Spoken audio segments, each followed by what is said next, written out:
All right, today I'm going to read the Magic Treehouse Fact Tracker book about Pilgrims. It's the non-fiction companion to the Magic Treehouse book, Thanksgiving on Thursday.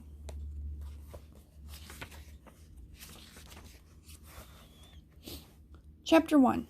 Pilgrims Set Sail. In September of 1620, a ship sailed from Plymouth, England. It was called the Mayflower. The passengers were headed for America, which Europeans often called the New World. They would travel thousands of miles across the Atlantic. The voyage was long and dangerous, but this was a special trip. These people were leaving England to begin new lives.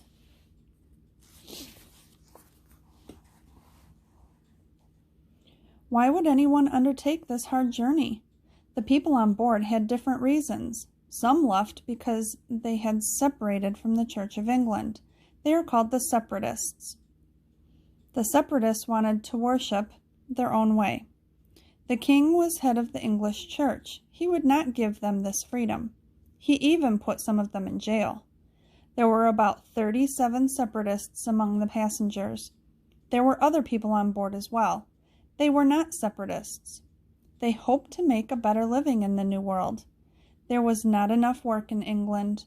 Among the group were farmers, woodworkers, shopkeepers, blacksmiths, weavers, and servants.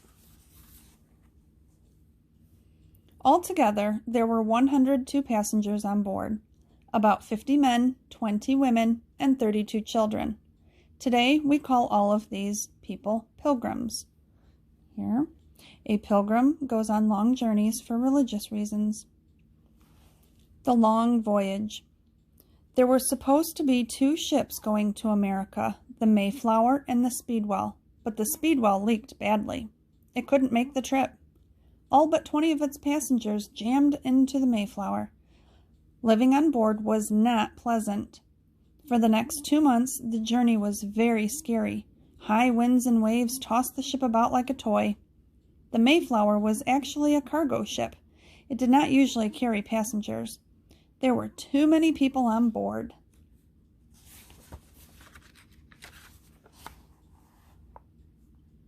They huddled together in a dark, cramped area under the main deck. The picture here says the Mayflower was only about 106 feet long and 25 feet wide. There was not enough fresh water. The ships did not have any bathrooms. They used vessels called chamber pots instead. Here it says a chamber pot.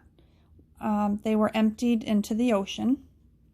The air quickly became foul and smelly. If clothes got wet, they stayed wet. Soon the passengers began to get sick. One of them died. The anxious pilgrims often gathered to pray and sing. In November, their trip came to an end. After 2 long months, they finally sighted land. A baby was born during the trip. He was named Oceanus Hopkins. The Mayflower Compact. Tempers had grown short during the trip. People began to argue. So just before the ship anchored, the Pilgrims decided to write down some rules. They hoped this would stop the arguments.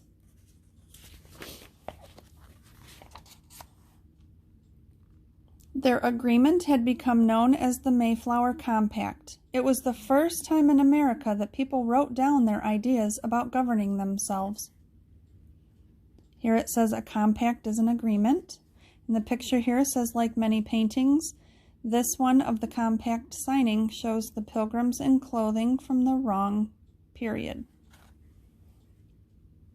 The compact was very short, but it said very important things. It said that people were united in their belief in God.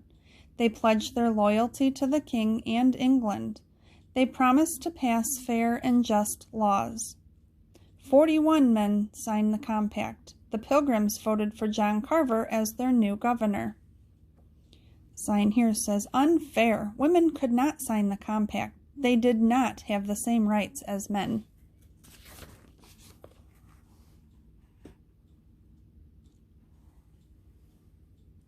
The Mayflower had reached the coast of what is now Massachusetts. It anchored off of Cape Cod. The people felt their prayers had been answered. They fell to their knees and gave thanks. They were overjoyed to have found dry land. The Pilgrims could not know that even worse times still lay ahead.